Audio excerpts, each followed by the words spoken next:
नाम, राम नाम, राम नाम।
तात हृदय धीरज धरहु, करहु जो अवसर आजू।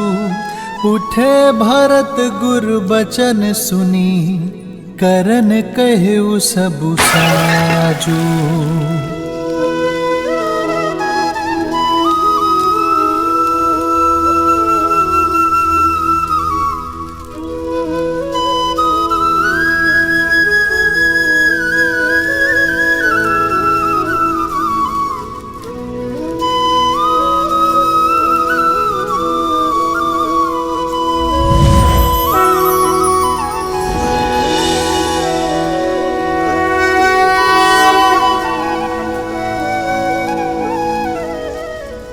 पिताश्री,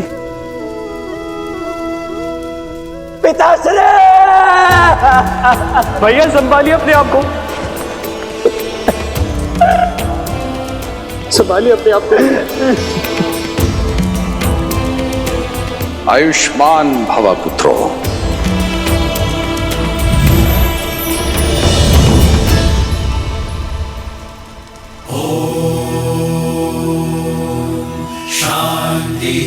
शांति शांति अस्तु मा सद्गमय हंसो मा ज्योतिर्गमय। शांति शांति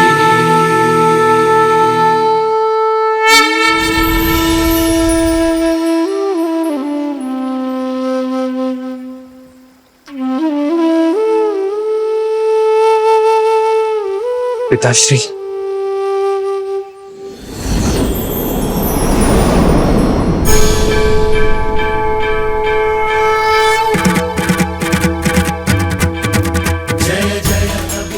मैं प्रसन्न हुआ मनु, वर मांगो। एक ही अभिलाषा है प्रभु, आप हमारे पुत्र के रूप में जन्म लें। राम नाम सत्य है, राम नाम सत्य है प्रभु।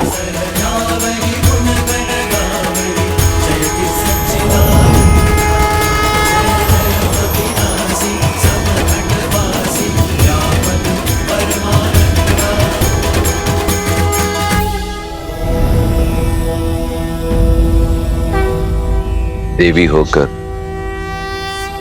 मृत्यु का शोक मना रही हैं। भूल गई अंत ही आरंभ है, और वैसे भी मृत्यु तो एक नए युग के आगमन के उत्सव का प्रारंभ होती है।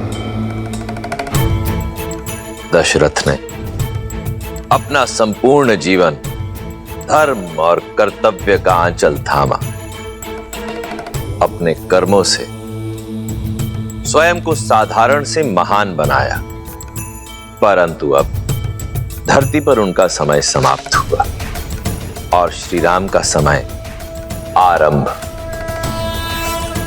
तो ये तो उत्सव का समय हुआ ना देवी?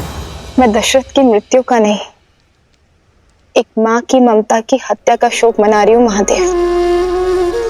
जगत जननी हूं ना, एक जननी के कर्मों ने मेरे हृदय को भेद दिया है। जिन आंखों में संतान सुख के सपने सजे थे, उन आंखों को वियोग से दृष्टिहीन बना दिया कैकेयी ने। दशरथ से उसके पुत्र और प्राण दोनों छीन लिए। इसमें किसी का दोष नहीं है देवी। श्रीमद् रामायण की इस गाथा में सभी पात्र अपना अपना कर्तव्य निभा रहे हैं। यदि कैकेयी ना होती, उसके दोनों वरदान ना होते, तो श्री राम को वनवास कैसे मिलता?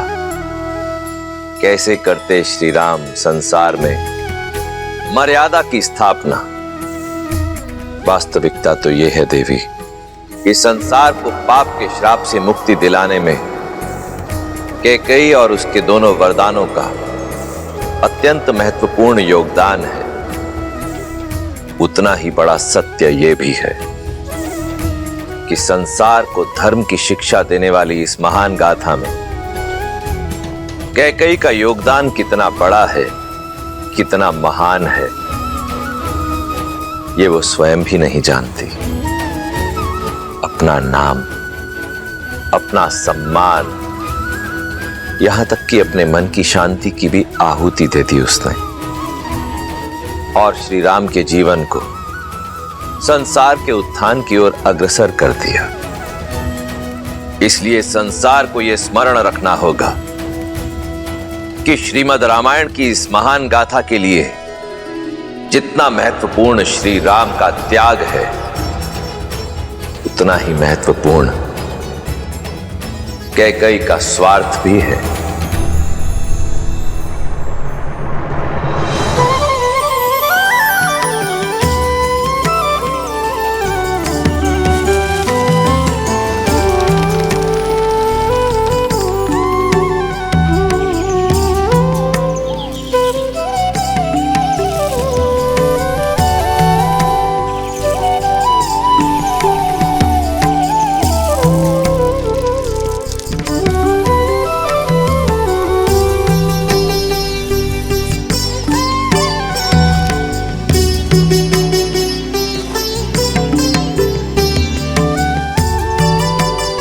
पक्षियों का पेट तो भर दिया, अब तनिक अपना भोजन भी ले लीजिए आर्य।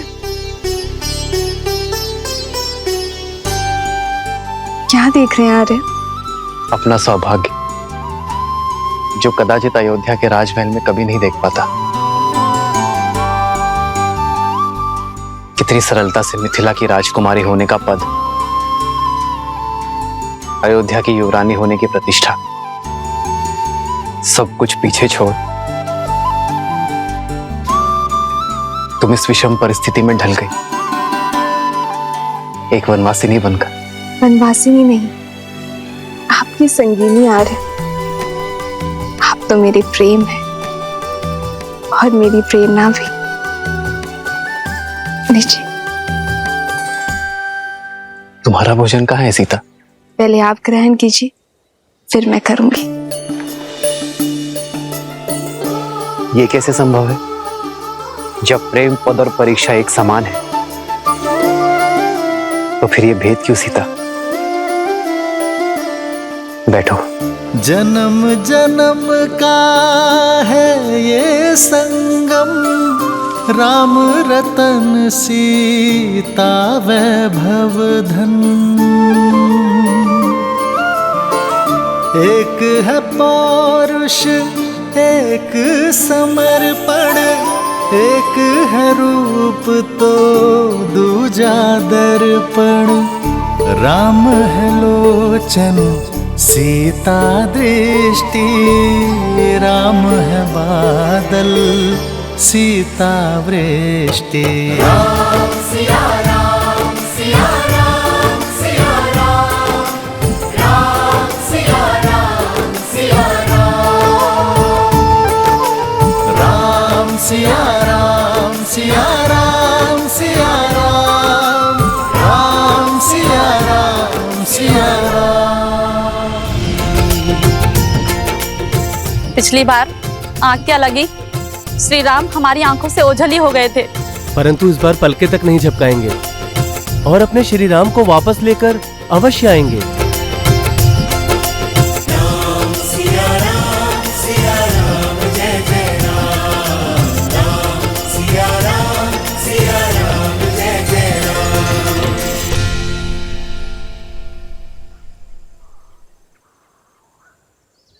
माता, आप दोनों रथ में बैठने की कृपा करें और हम इसी क्षण वन में जाकर अयोध्या की खोई हुई आशा, राम भैया, सीता भाभी और लक्ष्मण को पुनः ले आए। दो ही रथ क्यों? तुम्हारा रथ कहाँ है भरत? आचार्य, यदि भगवान पीड़ा में हो और कष्ट भोग रहे हो तो भक्त कैसे सुगमता से रह सकता है? मेरे भैया और भाभी वन में पैदल ठोकरे खाते हो तो उनका ये दास रथ में बैठकर कैसे जाए? अतः मैं और शत्रुघ्न पैदल चलकर जाएंगे। जी आचार्य, मैं और भैया पैदल ही जाएंगे उन्हें लेने। आइए माता। रुकिए!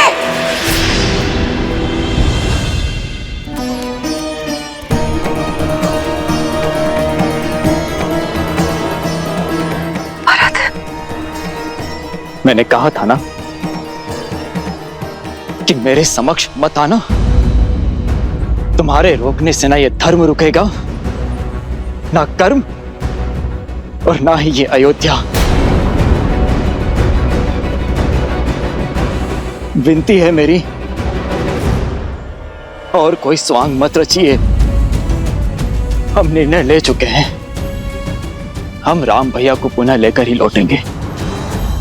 मैं यहाँ आप सबको रोकने नहीं आई हूं, आप सबके साथ चलने आई हूं। जो अपराध मुझसे हुआ है उसे सुधारने आई हूं, अपने राम को लेने आई हूं। मेरा राम मेरे कारण यहां से गया ना, मेरे कहे बिना वो नहीं लौटेगा भरत।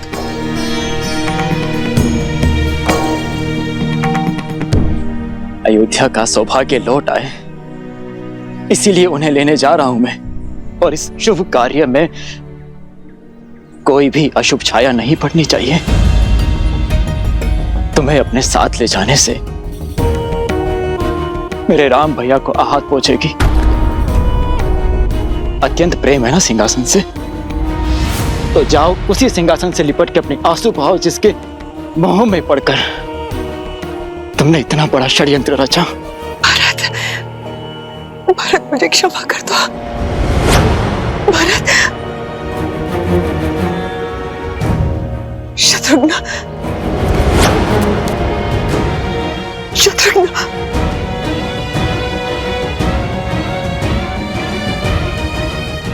दीदी, आप तो मेरा विश्वास कीजिए, मेरे हाथों बहुत बड़ा पाप हो गया दीदी। उस पाप को धोना चाहती हूँ। प्रायश्चित का एक अवसर दीजिए दीदी। राम ने भी राक्षसी ताड़का को एक अवसर दिया था दीदी, केवल एक अवसर दीजिए दीदी। मैं अपने राम से क्षमा मांगना चाहती हूँ, अपनी सीता से, अपने लक्ष्मण से याचना करना चाहती हूँ दीदी। जिस वचन की डोर के कारण उन्हें वनवास जाना पड़ा, उस डोर को तोड़ना चाहती हूँ दीदी। मैं अपना वचन वापस लेना चाहती हूँ, केवल एक अवसर दीदी।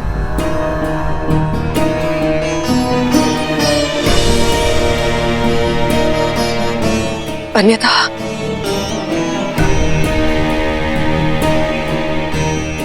मैं यही अपने प्राण त्याग दूंगी दीदी, मैं अपने प्राण त्याग दूंगी।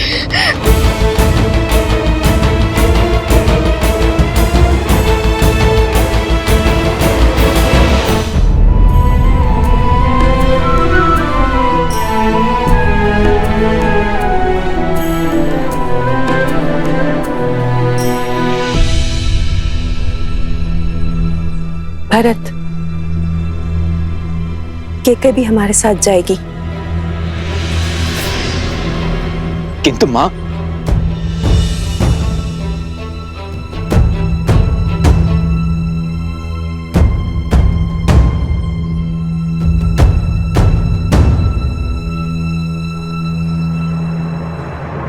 आदर्श और मर्यादा की है ये कथा महापावनम, काटे मद श्री से मिला दे श्रीमद् रामायणम, श्रीमद् रामायणम, श्रीमद् रामायणम।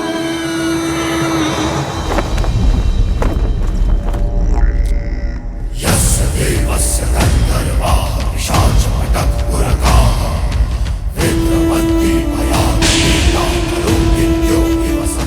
ये केवल रावण के शत्रु का शीश नहीं, लंका के शत्रु का शीश है। और उस दुस्साहसी की नियति है जो रावण पर संदेह करता है, और उस मूर्ख को चेतावनी है जो लंका के अस्तित्व, लंका की स्वतंत्रता को ललकारना चाहता है। इससे अंतर नहीं कि वो मित्र है, शत्रु है या संबंधी। स्मरण रहे, जो भी शीश दशानन के समक्ष खड़ा होगा वो कटेगा।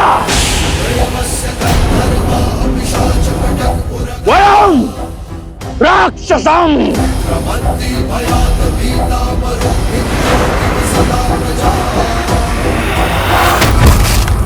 लंकेश दशानन की, लंकेश दशानन की, लंकेश दशानन की।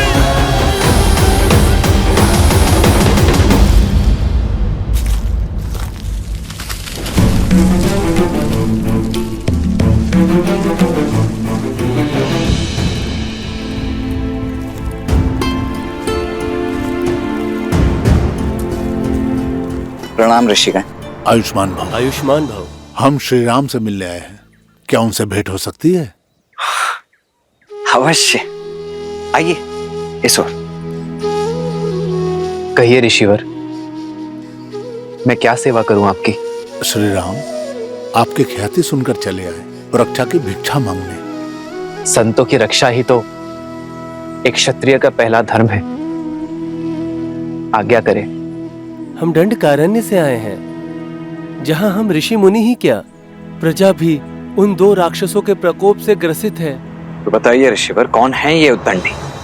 खर और दूषण, माया में निपुण लंकापति रावण के सौतेले भाई हैं।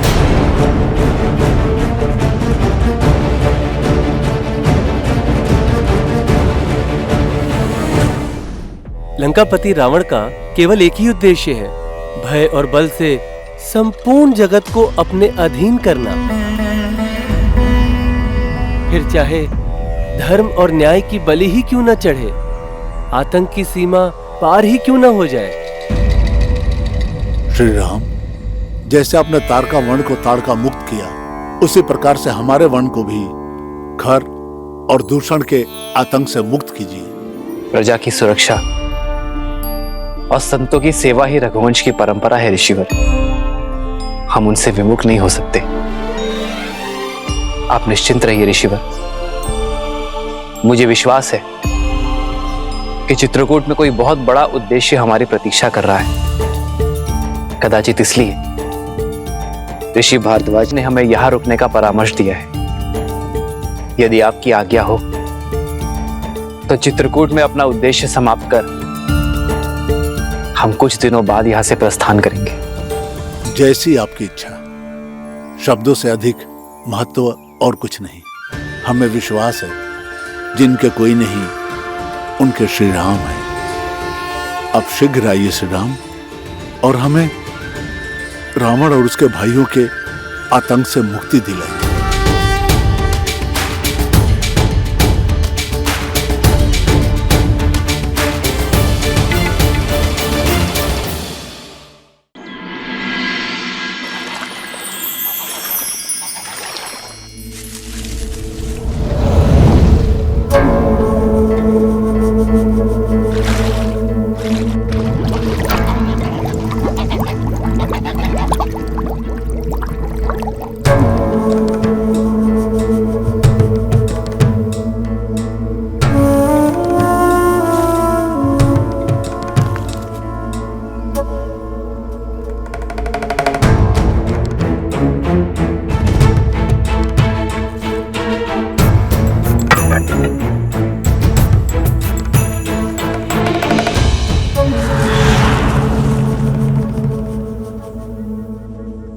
अद्भुत अलौकिक सुंदरता है इस स्त्री की, और इंद्रपुत्र होने के नाते हर सुंदरता पे सिर्फ मेरा अधिकार है।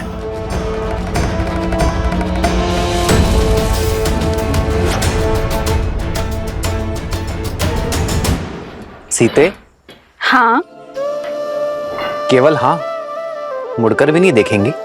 पीछे मुड़कर देखने का लाभ तब है जब आप वो सामने लेकर आएंगे जो आपने अपने पीछे छिपा कर रखा है।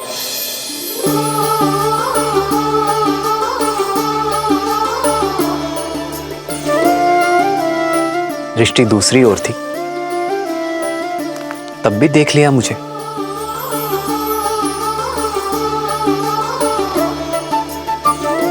क्योंकि अपने राम को देखने के लिए सीता को दृष्टि की आवश्यकता नहीं आ रहा है। जन्म जन्म का है ये संगम, राम रतन सीता वैभव धन।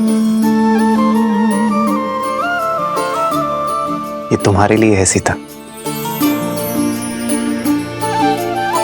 पुष्प सुंदर है और जिस प्रेम से आपने इन्हें गूंथा है, अब ये दिव्य हो गए हैं।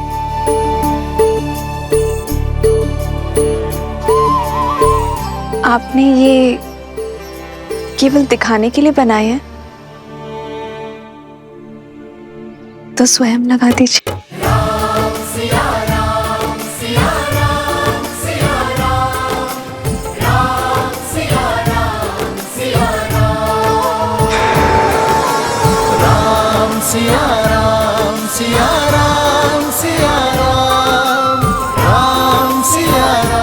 प्रसन्न हो सीता? हाँ, किंतु मुझे प्रसन्न करने के लिए उपहारों की आवश्यकता नहीं है आर्य। केवल आपका साथ ही पर्याप्त है। जानता हूं सीता, किंतु प्रेम पा लेने के बाद उसका महत्व कम आंकना ही पुरुषों की सबसे बड़ी भूल होती है। जो है, जितना है, उसी में निरंतर प्रयास करना ही सच्चा प्रेम है। फिर महाराज दशरथ की सबसे प्रिय पुत्र वधु और महाराज जनक की सबसे प्रिय पुत्री के लिए मैं इतना ना कर सकूं, तो फिर मेरे पुरुषार्थ का लाभ ही क्या है? आपको ऐसा लग रहा होगा ना कि मेरे माता पिता को मेरी चिंता होगी, किंतु चिंता वहां होती है जहां विश्वास नहीं होता,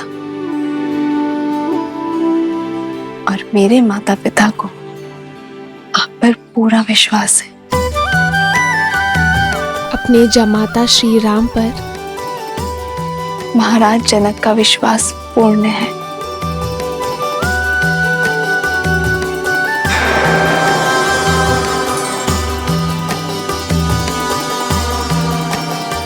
सिया राम, सिया राम, सिया राम, सिया राम।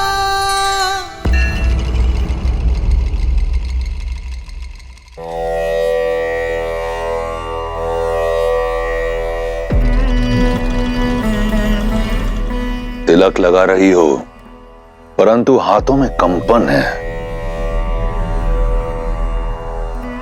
तुम हमारी विजय से प्रसन्न नहीं मंदोदरी? आपके विजय के उल्लास में तिलक लगाया आपकी भार्या ने, पर एक मां के हाथ कांप रहे हैं, क्योंकि आपके पाप के कारण मेरे पुत्र को श्राप मिला। क्या लंका को आप यही दिन दिखाएंगे दशानन, कि लंकेश का आदेश उनके पुत्र के मृत्यु का कारण बनेगा? माता, जो श्राप कभी सत्य होगा ही नहीं, उसके ताप से कैसा भय? और मुझे पूर्ण विश्वास है मेरे पिताश्री मुझे कभी ऐसी कोई आज्ञा नहीं देंगे जिससे मेरी मृत्यु मेरे समीप आए और लंका की महारानी को यूं भयभीत होना शोभा नहीं देता। ये महारानी तुम्हारी मां भी है पुत्र।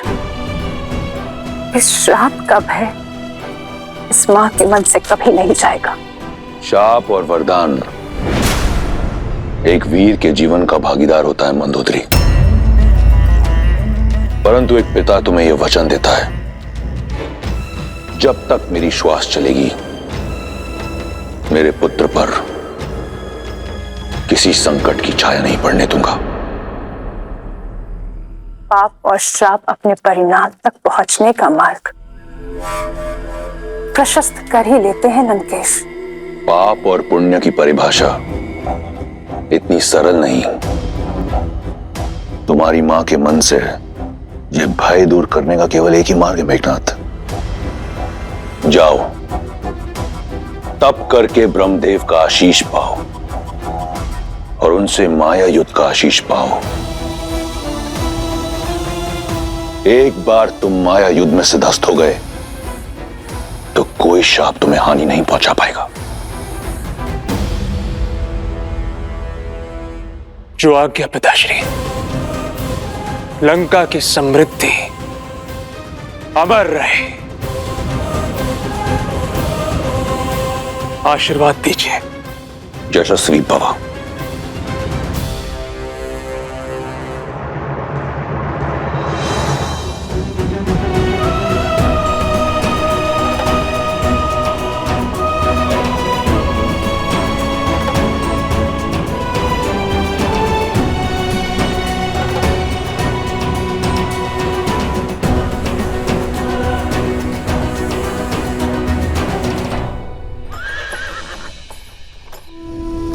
हो चलत प्रात लखी निर्णयुनी के, भरतु प्राण प्रिय भेष बही के।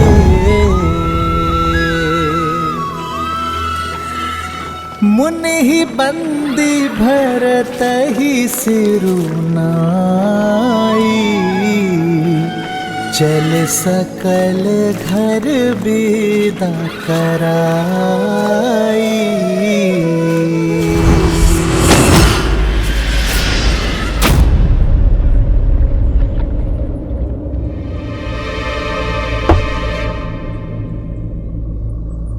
ये चेतावनी कैसी?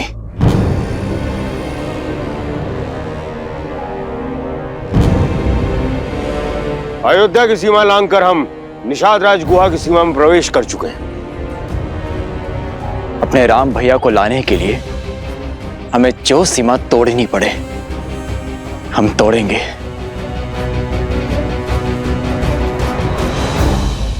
निषाद राज गुहा हमारे मित्र हैं। ऋणी है अयोध्या निषाद राज की, जिन्होंने कुमार राम की हर संभव सहायता की है।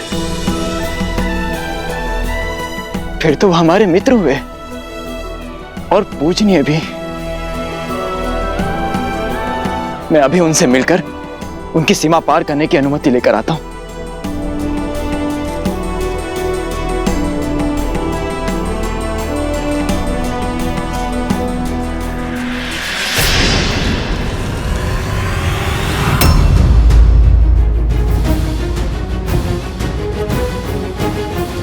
सावधान, सावधान, सावधान। अयोध्या नरेश भरत, निषाद राज की सीमा पार करके श्री राम के लिए संकट नहीं बनने देंगे हम तुमको। आप अनुचित समझ रहे हैं निषाद राज। मैं तो बस आपसे। हम उचित समझ रहे हैं। देव तुल्य श्री राम को अयोध्या महल से निकलवा वनवासी बन के भी तृप्त नहीं हुई तुम्हारी आत्मा, जो यहाँ ई सेना को लेके आक्रमण करने चले आए। एक पग भी आगे नहीं बढ़ाइएगा। हम जानत हैं कि श्री राम तक तुम्हारा पहुंचना हट होगा और ये भी माने था कि ये युद्ध का ललकार होगा। हम संख्या में कम हैं, परंतु ये युद्ध के बाद अयोध्या बरसों तक पछताएगी।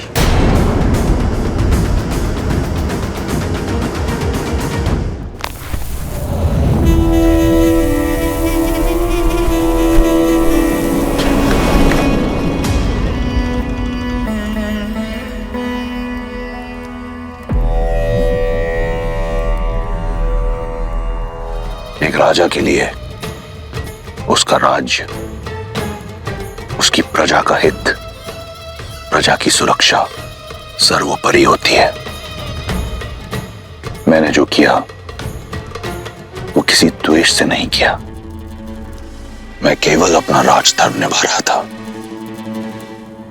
समझ रहे हो ना? भैया, मेरे मन में आपके लिए केवल प्रेम और सम्मान है। जानता हूं, और तुम भी जान लो, मेरी बहन और मेरे भांजे को सदैव लंकेश की सुरक्षा मिलेगी। परंतु अगर ये यहां रहा तो अपने पिता के प्रारब्ध को कभी भुला नहीं पाएगा। तुम दोनों दंडकारण्य चले जाओ, हमारे दूर के भाई कारदूषण के पास। स्थान और परिस्थिति बदलेगी तो तुम्हारे और शंभू कुमार के लिए विद्युत जीवा को बुलाना थोड़ा सरल हो जाएगा।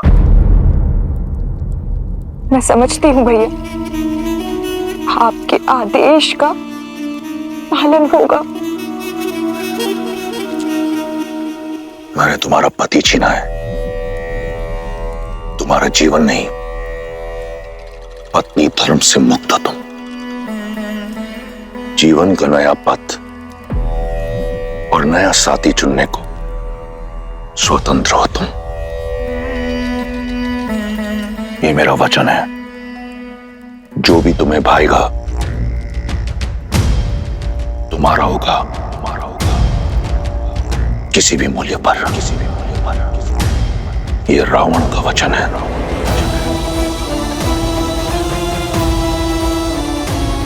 धन्यवाद भैया।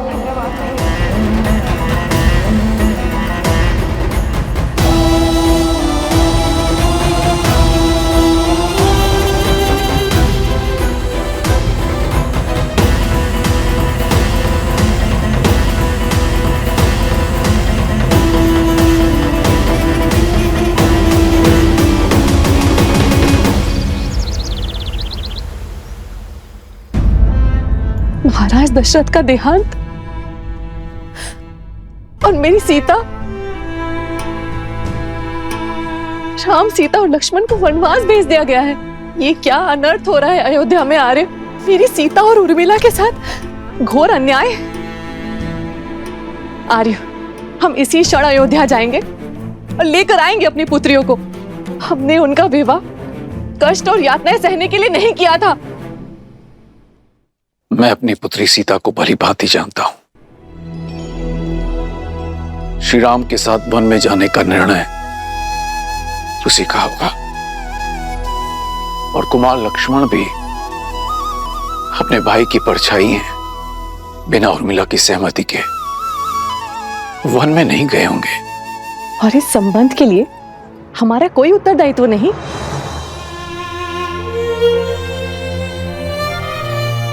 माता पिता को अपनी पुत्री के वैवाहिक जीवन में हस्तक्षेप नहीं करना चाहिए सुनैना, जब तक वो दोनों हमसे अपना परामर्श न मांगे। और राम और सीता का संबंध तो स्वयं महादेव ने चुना है, और मुझे पूर्ण विश्वास है कि राम सीता का हर परिस्थिति में साथ देंगे। और यदि उन्हें कोई पीड़ा होती, कोई समस्या होती, तो वो हमसे हमारी सहायता अवश्य मांगते। माना कि राम और सीता ने हमसे कोई सहायता या परामर्श नहीं मांगा, परंतु कुमार भरत भी तो हमारे जमाता है ना। और उनका ये पत्र, ये संकेत है कि वो हमारी मंत्रणा चाहते हैं। क्या आपको अब भी यही लगता है आर्य कि हमें नहीं जाना चाहिए?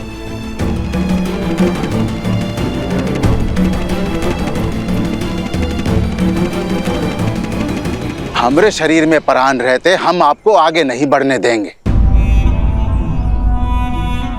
आपका लगाया हुआ हर लांछन, हर अपराध उचित है।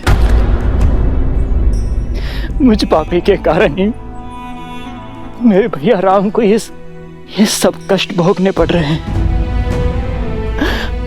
मेरे प्राण ले लीजिए, किंतु मुझे अयोध्या नरेश मत कहिए।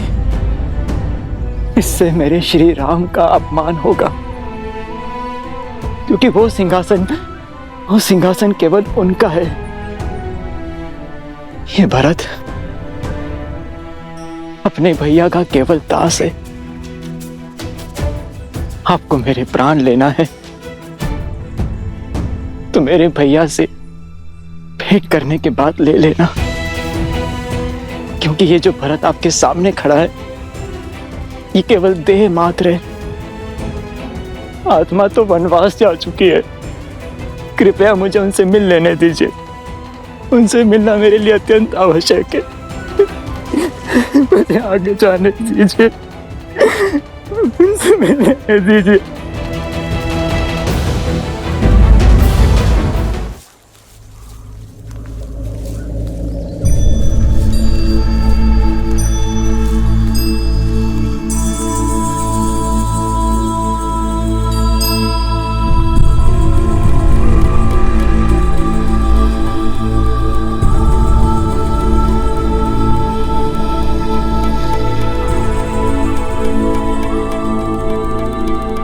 ये कहा है? सारी महारानियां ऐसन वस्त्र में, और ये कलश।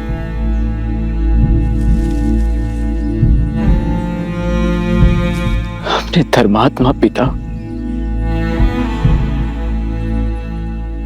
महाराज दशरथ की चिता को अग्नि देकर आ रहा हूं। उनकी पावन अस्थियां अपने साथ लेकर जा रहा हूं, ताकि उनके ज्येष्ठ पुत्र मेरे राम भैया उनकी अस्थियों का विसर्जन कर सके। श्री राम को कष्ट पहुंचाना, ऐसा विचार मैं स्वप्न में भी नहीं कर सकता। मेरी मंशा तो उन्हें उनके उचित स्थान अयोध्या के सिंहासन पर बैठाने की है। यदि आपको अब भी मुझ पर संदेह है तो लीजिए, ले लीजिए मेरे प्राण।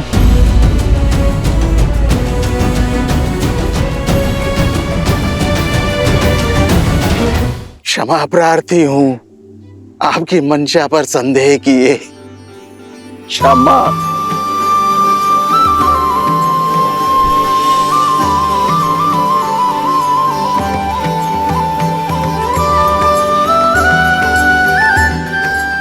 वही प्रेम, वही भावना, वही ऊर्जा जो श्री राम से गले मिलते हुए हमको अनुभव हुई थी। सत्य कहा आपने निषाद राज जी, सत्य का।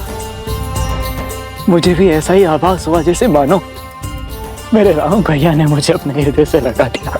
बताइए ना, किस और गए हैं वो? मैं वहां की पावन धरती को नमन करना चाहता हूं, जहां मेरे श्री राम ने अपने चरण रखे। किस और गए? हम आपकी भावना का आदर करत हैं, पर हम श्री राम के दास हैं, उनकी आज्ञा ना ही टाल सकत। वो बोले कि अयोध्या की सीमाओं को मेरे मित्र निषाद राज की निगरानी की आवश्यकता होगी। हमारे मार्ग के बारे में किसी से कुछ मत कहिएगा, किसी को हमारे पीछे मत आने दीजिएगा।